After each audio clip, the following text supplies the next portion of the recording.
અને હવે વાત કરીશું અમરેલી લેટર કાંડ વિશે। આ લેટર કાંડને લગભગ 4 મહિના જેટલો સમય વીતી ગયો છે, પરંતુ આમાં ઘણા બધા સવાલની સાથે જવાબો મળતા જ નથી।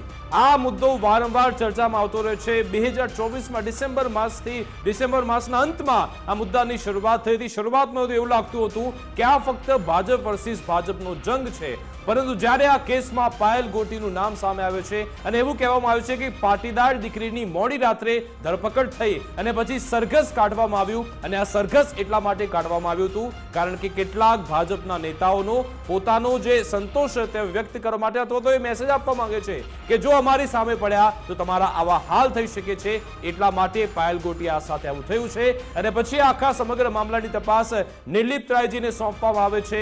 માનવ અધિકાર આયોગ પણ આખા કેસમાં સામે આવી ગયું, મામલો હાઈકોર્ટમાં પણ પહોંચી ગયો, હજુ પણ સવાલનો કોઈ જવાબ નથી મળ્યો, કોઈ રિપોર્ટ સામે નથી આવ્યો, અને આ મુદ્દો ચર્ચામાં રહે એ માટે હવે વીરજી ઠુમ્મર આગળ આવ્યા છે। વીરજી ઠુમ્મરે હવે પ્રધાનમંત્રી મોદીને પત્ર લખ્યો છે, કેન્દ્ર સરકારને પત્ર લખ્યો છે, જેપી નડ્ડા સુધી પણ આ લેટર મોકલાવ્યો છે। આ એ જ લેટર છે કે થોડા સમય પહેલા પાયલ ગોટીએ પણ લખ્યો હતો, અને ફરી એકવાર તેમણે રજૂઆત કરી છે કે ગુજરાતની આ દીકરી જેની સાથે અન્યાય થયો છે કોઈ જવાબ નથી આપી રહ્યું। તેમણે હોમ સેક્રેટરીનું નામ પણ લખ્યું છે અને કહ્યું છે હવે અમને કેન્દ્ર સરકાર તરફથી આશા છે કે આ બાબતે ઘટતું કરવામાં આવે, કારણ કે એક એવી દીકરી કે જે પોતે ભાજપને સમર્થન કરે છે છતાં પણ તેની સાથે આવું થયું છે। પાયલ ગોટીનો જે પત્ર લખ્યો છે એમાં ચોખ્ખું સ્પષ્ટ લખે છે કે હું તો ભાજપને જ વોટ આપું છું, છતાં પણ મારી સાથે આવું કરવામાં આવ્યું છે, આખરે કેમ આવું થઈ રહ્યું છે એનો જવાબ અમને આપો, અને આ મુદ્દો વધુ આગળ વધે એ માટે મુફદ્દલ વીરજી ઠુમ્મર પણ ફરી એકવાર આગળ આવ્યા।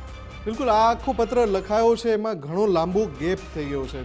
છેલ્લા કેટલાક સમયથી અમરેલી લેટરકાંડ કે પછી પાયલ ગોટીવાળો જે આખો વિવાદ થયો એની ચર્ચા ક્યાંય નહોતી થઈ રહી। કદાચ વીરજીભાઈને લાગ્યું કે આ જે સમય જઈ રહ્યો છે ફરી એકવાર પત્ર લખીને આ મુદ્દાને ચર્ચામાં રાખીએ, કેમ કે આ આખા મુદ્દામાં જે વિધાનસભાની અંદર જે ચર્ચા થઈ અથવા તો ન થઈ પણ વિધાનસભામાં એ મુદ્દો ઉઠ્યો અને ત્યારે સરકાર તરફથી કહેવામાં આવ્યું કે રિપોર્ટ સબમિટ થયો છે અને રિપોર્ટ મુજબ પગલાં લેવામાં આવશે। પછી એ પગલાં લેવાયાની હજુ સુધી કોઈને જાણ નથી, એટલે રાહ તો જોવાઈ જ રહી છે કે ક્યારે પગલાં લેવાય છે। એ વચ્ચે આ પત્ર લખાયો છે અને એ દરમિયાન આ સૌથી મોટું અપડેટ એ છે કે એક તરફ હાઈકોર્ટમાં પણ મામલો છે। બિલકુલ, આપણી સાથે વરિષ્ઠ વકીલ આનંદભાઈ યાજ્ઞિક ગુજરાત આપણી સાથે ફોનલાઈન પર જોડાઈ ગયા છે। સાહેબ, આપનું ગુજરાત ફર્સ્ટમાં સ્વાગત છે।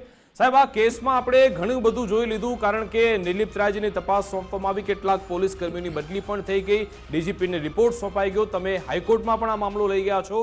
હવે આ કેસમાં આખરે શું થઈ રહ્યું છે, અત્યારે શું કાર્યવાહી થઈ રહી છે? એટલે બે વસ્તુ છે કે ગુજરાત ફર્સ્ટ જ્યારે મારો ઇન્ટરવ્યુ લઈ રહી છે ત્યારે મારે કહેવું પડે કે ગુજરાત હાઈકોર્ટની અંદર છેલ્લા 12 અઠવાડિયાથી આ મેટર 8 વખત આવી છે, પણ નામદાર કોર્ટ સમયના અભાવે સાંભળી નથી શકી।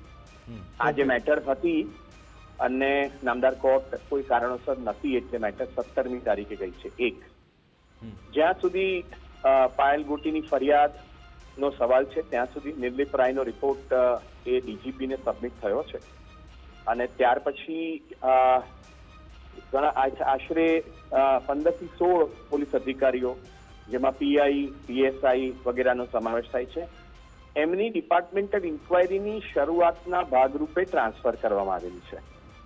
અને અમારું નામદાર ગુજરાત હાઈકોર્ટની અંદર અત્યારે સ્પષ્ટપણે એવું કહેવું છે કે જો નિર્લિપ્ત રાયે રિપોર્ટ આપ્યો હોય અને એને આધારે તમે એ નિષ્કર્ષ પર ઉતર્યા છો કે તમારા પોલીસ કર્મચારીઓએ કાયદાનો ભંગ કર્યો છે, તો જ તમે એમની સામે ડિપાર્ટમેન્ટલ ઇન્ક્વાયરી કરો છો, તો જ તમે એમની સામે કાયદાકીય પગલાં ગુજરાત પોલીસ એક્ટ અને એના મિસકન્ડક્ટના આધારે તમે લો છો, તો પછી જે કારણ તમને એમની સામે પગલાં લેવા અને ટ્રાન્સફર કરવા પ્રેરે છે એ કારણ એમની સામે ફરિયાદ કરવા માટે ક્લેમ પેલતું નથી। એટલે વિધાનસભાની અંદર ગૃહમંત્રી હર્ષ સંઘવીએ જે સ્ટેટમેન્ટો કરેલા છે એ મારા મત મુજબ, હું ખોટો હોઈ શકું છું, એ ગેરમાર્ગે દોરનારા છે અને અપૂરતા છે।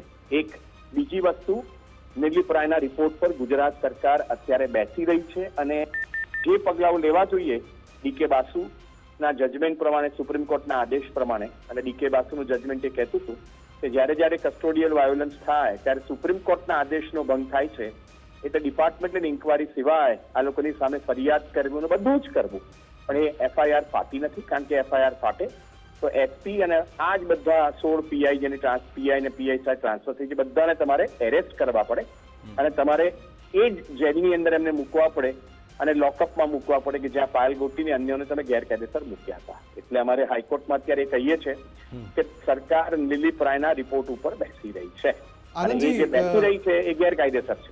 આનંદજી, આપ આખો જે મામલો છે એનું લાંબા સમયથી નિરીક્ષણ કરી રહ્યા છો, બૃહદ વિશ્લેષણ પણ આપે કર્યું હશે. જે ડેટા આપે એનાલિસિસ કર્યો, શું લાગે છે આપની પાસે આ કેસ કેટલો મજબૂત છે અને શું આશા છે આપને હાઈકોર્ટથી ન્યાયની? હાઈકોર્ટમાંથી અને સુપ્રીમ કોર્ટમાંથી સંપૂર્ણપણે એમને ન્યાય મળશે.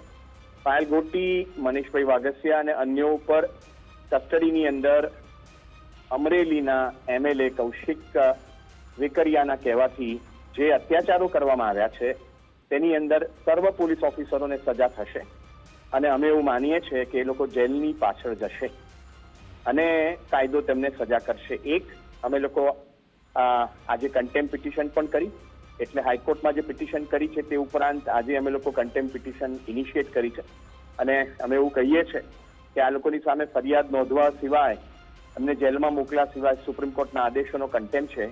એટલે હવે એમને કન્ટેમ્પમાં સજા કરી અને ખેડાની અંદર જેમ લોકોને માર્યા હતા જાહેરની અંદર અને વિડીયો કર્યો તો તેવી રીતે આ લોકોને પણ તમે સજા કરો અને જેલની અંદર એફઆઈઆર ના તપાસ અને કોર્ટની આપણે ટ્રાયલ સિવાય સ્વતંત્ર રીતે એમને જેલમાં બિલકુલ. મોકલો. આનંદજી, આ આખા કેસમાં જે નજર છે નિર્લિપ્ત રાયજીના રિપોર્ટ પર, રિપોર્ટ ક્યારે આવશે કોઈને ખબર નથી, રિપોર્ટમાં શું છે એ પણ ખબર નથી, પરંતુ જ્યારે તમે ડીજીપીની રજૂઆત કરવા જઈ રહ્યા હતા એ જ સમયે આદેશ અપાઈ ગયો હતો કે હવે આ કેસની તપાસ નિર્લિપ્ત રાયજી કરવાના છે અને પછી તમે પણ નિવેદન આપ્યું હતું કે અમને નિર્લિપ્ત રાયજી પર સંપૂર્ણ વિશ્વાસ છે, પરંતુ જો આમાં કંઈક ખોટું થયું તો અમે આગળ વધીશું. શું હવે તમે ડીજીપીને મળવા જવાનો છો ખરા કે ભાઈ આ રિપોર્ટનું આખરે શું થયું, રિપોર્ટ લાવો? જો ભાઈ, એવું છે કે લલિતા કુમારીનું કોન્સ્ટિટ્યુશન બેન્ચનું જજમેન્ટ છે જેની અંદર સુપ્રીમ કોર્ટના 5 જજોએ 2014માં આદેશ આપ્યો હતો કે જો ડીજીપી પોતે એફઆઈઆર ના નોંધતા હોય પોલીસની સામે તો એમની સામે પણ એફઆઈઆર કરવી જોઈએ. એટલે હવે અમારી માંગ એ છે કે ડીજીપી વિકાસ સહાય કે જે આ રિપોર્ટ ઉપર બેસી રહ્યા છે તેની સામે પણ તમે એફઆઈઆર કરો.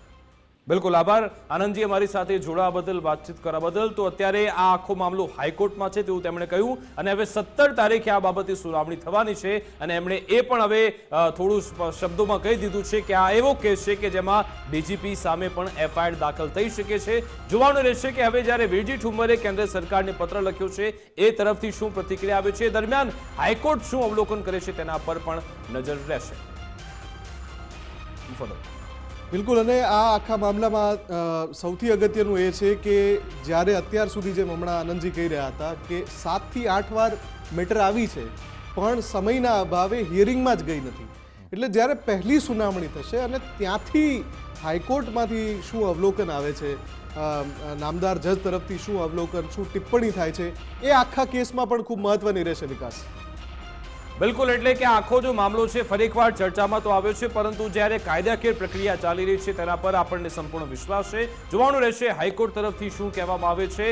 વકીલ અને તેમનો જે પક્ષ છે તો કહી રહ્યા છે કે અમને વિશ્વાસ છે કે આમાં અમને ન્યાય મળશે. જો કે જે અત્યાર સુધી તપાસ થઈ છે તેમાં એવું ક્યાંય જોવા નથી મળી રહ્યું, પરંતુ હાઈકોર્ટની સુનાવણી પર નજર રહેશે. અમારી વિશેષ રજૂઆત મુદ્દાની વાત અંતર્ગત બસ આટલું જ. આપ જોતા રહો ગુજરાત ફર્સ્ટ ન્યૂઝ. નમસ્કાર.